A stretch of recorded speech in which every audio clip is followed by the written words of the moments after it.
Welcome back to our newest episode of the Vegas Golden Knight podcast, All the Glitters. I'm Kalen Hurley, your captain of the ship. Let's start the show.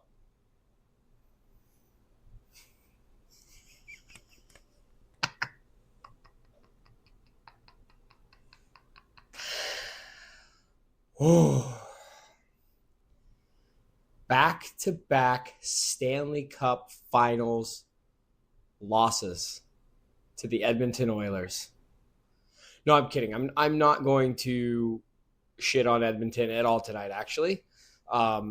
Congratulations to the Florida Panthers for the second consecutive Stanley Cup Final championship and their third consecutive appearance. Their only loss in those 3 years is to Vegas, and super grateful for that as a fan. But Florida, for all intents and purposes, and the cliche, is a wagon. They are, and I alluded to it last podcast, they are seemingly the most well-rounded team in all of the NHL. Everybody's on the same page. Everybody they'll lose games and they'll play pockets of bad hockey, but they always come back to their basics and at least can make certain parts of that game, even if it's a loss, they can make it competitive. There's a lot to unpack with this series. I want to start by saying, first and foremost, you got to say congratulations to Edmonton as well. They made their second Stanley Cup Finals appearance, and whether or not I think that they were the strongest team in the West, or either way, they were the representative, and they earned all of the accolades and all of the attention and they earned their flowers this year too. So I do want to say congratulations to them as well on a great season. For 2 seasons in a row, they started poorly. And I don't think that that's even a stretch to say. Some would say worse than poor, or not ideal, rather. From there, they kind of righted the ship, and they went on runs, and they didn't lose for long periods of time, and they played good hockey, and they relied a little bit differently this year. They relied on some depth. Unfortunately, in the beginning of the playoffs, their depth was scoring at a rate that they could not keep up with. And even more unfortunately for them, when the depth finally dried up, it was the worst series for that to happen.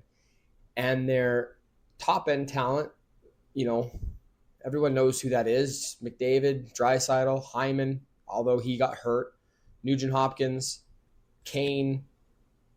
Their game didn't elevate on the score sheet.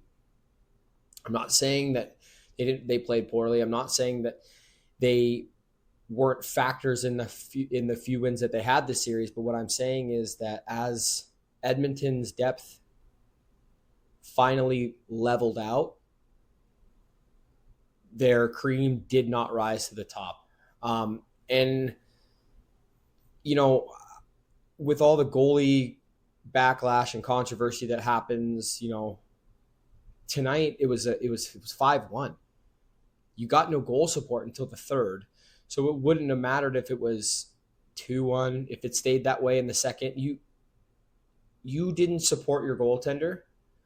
You were on the verge of getting shut out. And honestly, Bob probably got tired of making every save. He knew it was in the bag at that point. That's obviously not what happened. But, I do not think Stuart Skinner is a bona fide starting NHL goaltender. I don't think Cal Pickard is a bona fide starting NHL goaltender. I think that they need to go and fix that problem. I think for too long, Edmonton has rested on the laurels and the shoulders and backs of Connor and Leon. And I think that unfortunately for Edmonton, there is a very high possibility that the roster construction and the lack of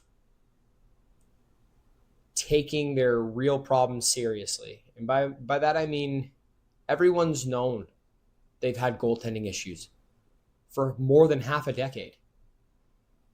Everyone's known that their defense isn't the sharpest. you have Connor saying, oh, yeah, we could play defense. Well, against Dallas, when their scoring dried up, it was a mix of good goaltending at the time, but Dallas' scoring dried up. Take it from a Vegas fan. I've seen Pete DeBoer's offenses dry up. I've seen 45 shots on goal with one goal. I've seen 40 or more shots on goal and getting shut out. I've seen it for 3 years. It's infuriating. That doesn't mean that Edmonton's defense was stellar. And again, I'm not trying to sound like this like crazy hater. I actually do really respect Edmonton. Yeah, they've gotten under my skin. I didn't like Evander Kane prior to Edmonton, and had nothing to do with him being a San Jose Shark. I didn't like Corey Perry prior to Edmonton, and it had nothing to do with his tenure with Chicago, short-lived, or Anaheim, or when he was in Dallas, or when he was with Montreal. Like, it's just, I never liked Darnell Nurse. It has nothing to do with his Edmonton Oilers jersey. But when you take all these players that you genuinely dislike in the league and you throw them on the same team, plus that team's in your division, you're going to end up having more brutal takes to their fan base as far as I'm concerned. You know, it's a storied franchise, but it's unfortunate that they're wasting two of the best players in the NHL. They're wasting their prime years. I said it last podcast. And next year, Connor's a UFA. If they don't show him something, why would he stick around? Why wouldn't he go? He's going to get a bag where, regardless, he is going to be the NHL's first probably $20 million player. Where is he going to do that? We're going to find out. You know, the speculation is, oh, he'll go to Toronto or whatever. But, you know, I don't think Toronto's going to have the cap space. The cap's going up. We'll see what happens. You know, they have made their history in overpaying small amount of players with not a large amount of production. Edmonton isn't that bad, but, you know, I was looking at their depth chart today right after the game, and it's like, okay, Connor and Leon make what Connor and Leon make. You have Darnell Nurse making 9.5, and then you have the rest of your forward group making 5.5 or under. So you're overpaying, you know, not overpaying Connor and Leon, you probably underpaying both of those guys. But you're overpaying certain players, and you're taking shortcuts in other places. And unfortunately for them, it caught up to them at the wrong time. That being said, Florida, again, they might be the most perfect team in recent years. Sam Bennett, Conn Smythe winner. I did have a conversation with a buddy and co-host. He will be maybe on Friday or officially when we're when we're finally in the studio. But he called it. He said, and I actually agreed. If Marchand scored one or more goals in this game, there would be a very strong case for Marchand to be the Conn Smythe. But Sam Bennett he had an unreal playoffs, and he rides the line like every Florida player does, but he plays the game the right way. He's not afraid to forecheck. He's not afraid to backcheck and get in the dirty areas. He's got a heck of a shot, and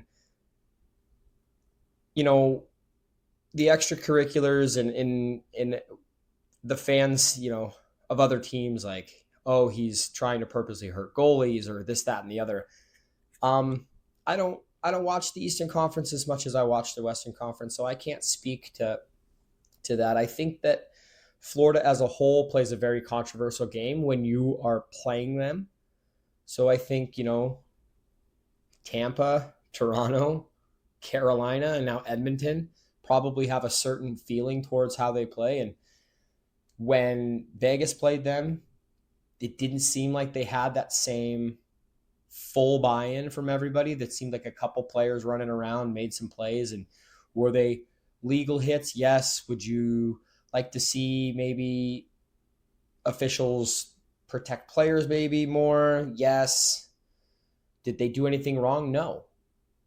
I just don't think that they have that same amount of buy-in. And at the time, they might have been a little banged up too. They weren't expected to do anything in that postseason in 2023. So, it kind of looked very easy for a Vegas team who was rolling on all cylinders at the time. And in what I was speaking to another buddy tonight was in that series, well, in that postseason, Vegas's depth had kind of dried up, a lot like Edmonton. They started out hot. Your Amadios and your Howdens played huge roles in the first two series. Carrier lit it up a little bit. Kolasar had some very big goals. Your depth pieces. And by the end of it, when we were playing the end of Dallas series and we were playing the, in Edmonton too, but when we were playing Florida, that's when Eichel and Marshy and Shea Theodore, that's when they took over games. So, yes, our depth dried up a little bit and leveled out, but our top end guys at the time rose to the occasion and they got it done. Mark Stone had a hat trick, although he was one up tonight by Sam Reinhart scoring 4. So, again, congrats to Florida. You won me some money tonight. I had Cats in 6. I was confident in it the whole way through. I put money on that a while ago when Edmonton and Florida was finally set. I think that day I put it out there. So I appreciate a couple extra dollars. I'm a 100-air now. Just kidding. Yeah, the NHL season has finally come to an end. Now it's time for the dregs of the offseason. There will be lots of speculation between now and July 1st, which is not too far away. So hopefully we can, now that it's over and every UFA is done playing, or this season's UFA, I do think that this activity is going to pick up. I do think that the closer we edge to the draft, we're going to see some trades announced here soon. You're going to see some, along with this year's UFAs, you also have finally on July 1st, the ability to extend your UFAs for next year too. So, are we going to extend Jack? Are we going to make a big splash in free agency this year? We'll see exactly what happens to Pietrangelo, whether he's going to compete and be in this season or he's going to LTIR all season, whether that means it's a Shea Weber or Carey Price and he'll just ride it out until he's retired, or does that mean he's going to try to, fix what's ailing him? I didn't see this a couple days ago after the whole rumors of him being on LTIR, not ready. And let me clear it up by saying in the initial report, Elliot Friedman was talking about specifically the Olympics. So it wasn't this. I think there's a potential that this is getting blown out of proportion. I don't think it is, though. I think that there's something seriously ailing Petro. I just don't think that initially we were talking about the whole entirety of the 2025-26 season. I was thinking initially that they were only talking about the Olympics, but as the days go on, they're talking about his season being in jeopardy as a whole. So obviously we can't, until something's been announced, we have to operate like we only have a little bit over. I think it's like $9.8 million to the cap. And right now that means we're strapped to it. 9.8 is not getting Marner done. 9.8 is not extending Eichel. So we are going to work within our little bubble until we are told otherwise. And obviously you can operate above the cap and make some trades there. But, I think that you're going to see a lot of these interest players get signed or traded soon. One that I'm very interested in is Keandre Miller from New York. I'm not interested in him from Vegas, but I do like his game. He doesn't show it all the time, but, when he is called to answer the bell, I've seen him beat the brakes off of folks. He's pretty good offensively. He's a great skater. I think that, he's young, but defensively, there's some things to be desired. I don't think he's a throwaway player. From everything I've read, Mike Sullivan does not like the player, so I would be pretty shocked to see if they don't try to get him on the market or see what he's going for. And maybe that's flipping him for picks at the draft, somebody who has something that New York might be, hey, you have this pick and we would really like to explore a player around then. So we'll see what happens to him. I think if you get a veteran group of defensemen, he might be able to learn some things. Yeah, I don't think he's a bad player. Um, there is some, well, staying with New York, Mika was said to be maybe there, but then Sullivan has now visited his home. He said, they just bought and closed on a new home in New York, him and Mika and his wife. So I think that's pretty set in stone that he's not going anywhere. You do need some veteran players still around this young core dude. So, we'll see what happens there. Utah and Anaheim seem to be in the mix with everybody. Utah might be looking to get rid of some people. Lawson Krause says that they're saying that they're taking calls on him. It's the time of year that anything is nothing and nothing is something, if that makes sense. It's a lot of vague speculation, but it's kind of the most fun. Chatting today with the usual crew, the accountant and Juan Merrill. I Brock Besser had came up. There's some question marks around him. I've watched Vancouver pretty closely. It's my in-laws' favorite team. It was my former team to watch. Something about Besser is that he is young and he is a stud scorer, but this article is basically calling him a passenger with the offense. But then again, I am not comparing these two players, by the way. So real quick, let's get this out of the way before it comes out of my mouth. They called Mikko Rantanen a passenger of McKinnon as well, or a McKinnon merchant. So we'll see. I quite like the player. I think that he's a big body. He plays offense very well. Again, he's not a one-trick pony, but he's also not going to wow you with his defense skills.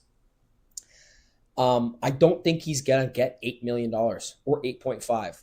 I know the cap's going up. I don't think that that's what he's going to get. I said earlier today, what if it was more like a Tarasenko contract where he's like a 1-year prove it kind of guy and he takes the same, if not just a slightly bigger AAV jump. So imagine in this scenario, he signs with Vegas for 6.5 for a 1-year deal. We've taken on worse reclamation projects. That being said, not a $6.5 million reclamation project. But I think you have a forward like Jack Eichel. I think you have a center like Jack Eichel. I'm forward too. You have Tomas Hertl. You have William Karlsson. These facilitators that can dish. Brock Besser loves to shoot the puck. Imagine a line where you have Brock Besser, Tomas Hertl, who loves to be around that front of the net, and Pavel Dorofeyev. I feel like it just, for me, because it might be me being like, oh man, I hold this player in too high of regard. I just think that it's a fun possibility. And again, I'm probably off. He might get 8. He might get 8.5. He might get 7.5, and that's going to be too rich for Vegas's blood, especially if we're going to be trying to make some depth signings. If we are going to try to get Riley Smith. I do think though that the problem with analytics and like cap projections are that they don't take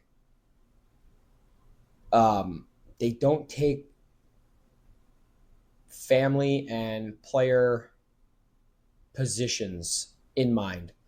It's strictly analytics based, which is totally fine, and I get that. But like, I don't know if Riley Smith would rather take a pay cut, say 2.5, 2.75, but he's projected to make 4.4.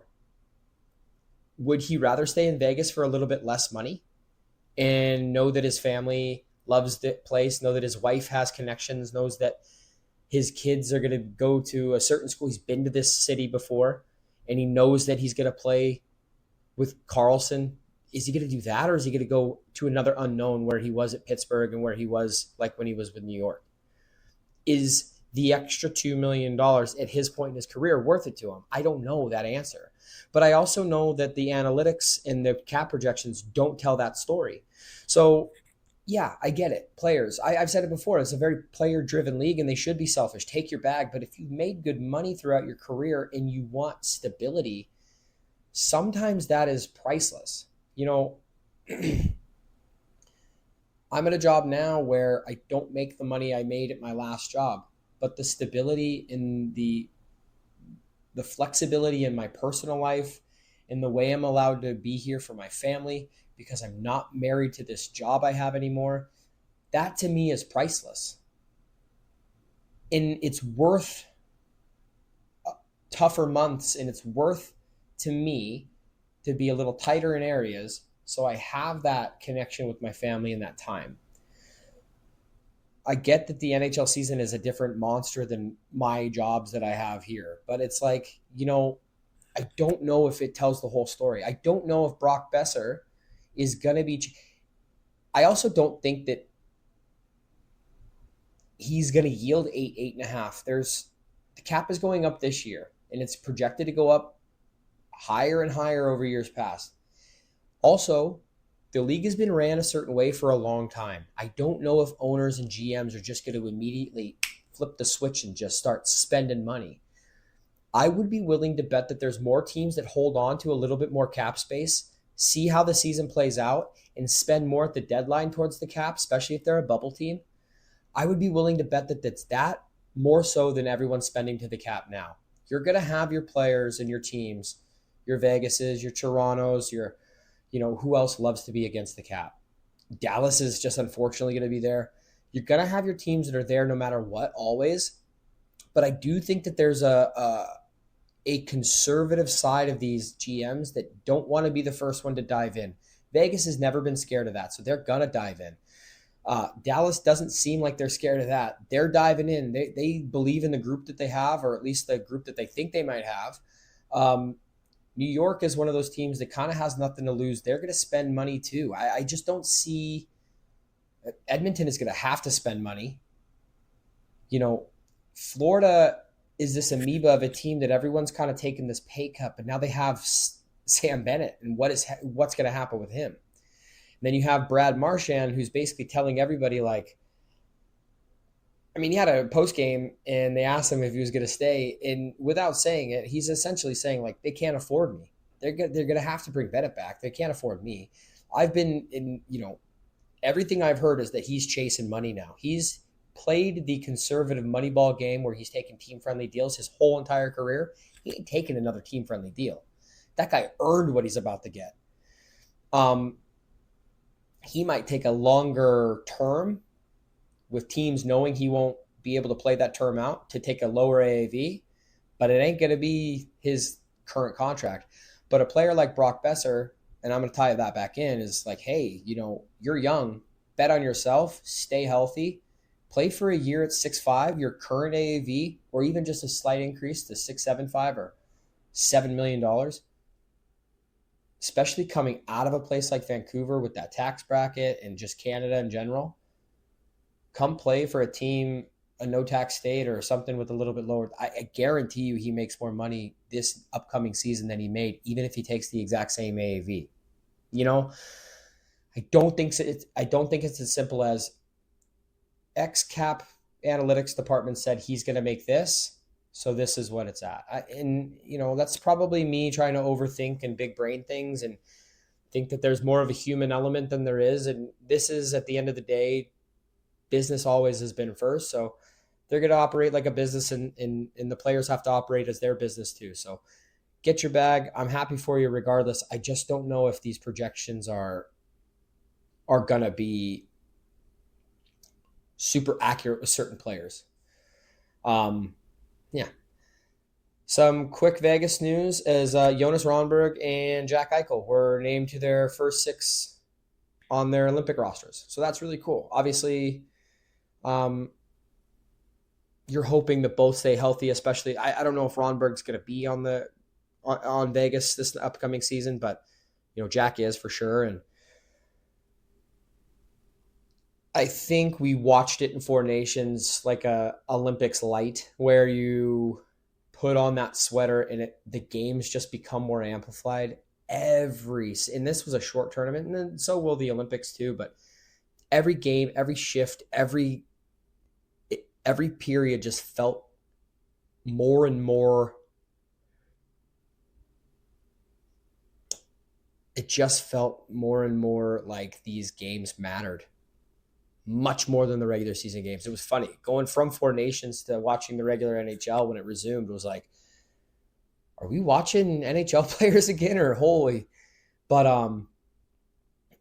when you get to put on your nation's colors, I think that's when things get elevated. It's been a long time since USA won gold in an Olympics, and I think that last Four Nations showed them that they can do it.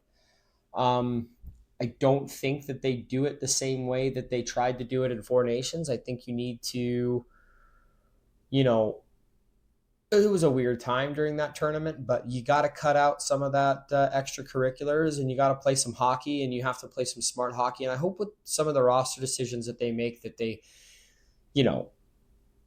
they make some better choices. I'm not saying that it was poor, but I mean, where's Tage Thompson on the Four Nations roster? That was, to me, that's a little crazy.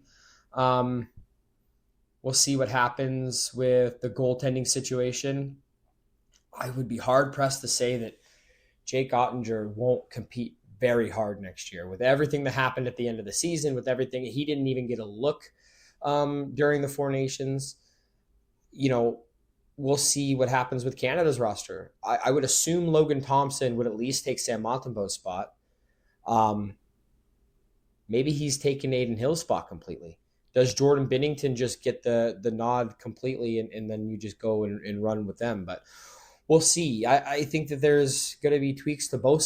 I mean, obviously there's more teams other than four, but you're looking at Canada and USA as your number 1 and 2 seeds going into that tournament. We'll see what happens. And it would be, maybe we'll see an upset. Maybe Sweden takes this thing. We never really know. It's probably not going to happen. It's probably going to be a Canadian gold again, which whatever is what it is. I'd love to see the red, white, and blue take one home. It would be so amazing. And, I think for a player like, I always bring it back to Jack because he's a Golden Knight, but I think for a player like Jack, you get an Olympic gold medal, you have a Stanley Cup, you have that chip on your shoulder. I would think that he's going to play his absolute heart out. Not to say that other people don't have anything to play for, but I think you're going to get players like your Brady Tkachuk's, your Jack Eichels, who play with that edge and that chip. Edge, not physical edge for Jack, not that game playing that the Tkachuks play. Edge just because he was always looked as a second fiddle going in. He's never really been that top tier guy that people are talking about constantly, even though his play backs up all of that to be a top tier guy. So again, that's the Vegas homer and me talking. So we'll see what happens there. There's no real other news than that. So, it was an awesome NHL season. I am happy it's getting ready to restart, and it's a little bit over, and the fun part starts now. The stress starts here soon and later when pucks start dropping and things start meaning again. But yeah, we put a button and a bow on the end, and I won a little bit of money, and we'll see what the state of the city of Edmonton is tomorrow, if they've burnt it to the ground or not. I know, as well as I'm sitting in my garage right now, there is like several groups of Edmonton fans fist fighting each other. And that's just, no matter if they win or lose, they're always fist fighting each other. And I don't know if that's because someone told them that, hey, people from other countries think Canada's soft, so you have to now prove to them that you're not soft by fist fighting each other. But it's maybe the most wild thing I've ever seen. And they don't fight other fans. They're just fighting each other. It's absolutely bonkers. But hey, if that's how the Alberta boys and girls wanna go, good on you, buds. Just go out and have a good old fashioned Donnybrook, brothers. Um, it's getting late. I'm out of here. It was always, as always, it was fun chatting with you. Thank you very much for your ears. Thank you very much for your time. I appreciate you guys as always. If you liked anything I said today, please like it physically on the video. Just click the thumbs up button. If you liked it a lot, I would be honored if you subscribe to the channel. If you don't want to listen to the whole thing, that's totally cool. I post shorts, I post clips all the time. And if you liked it so much that you think that somebody else would like it, please share it with your friends. My goal is to have 100 subscribers on the podcast YouTube. I am dangerously close to being approved on Apple Podcasts and Spotify as well. So soon I'll have a couple more outlets for that, for audio only.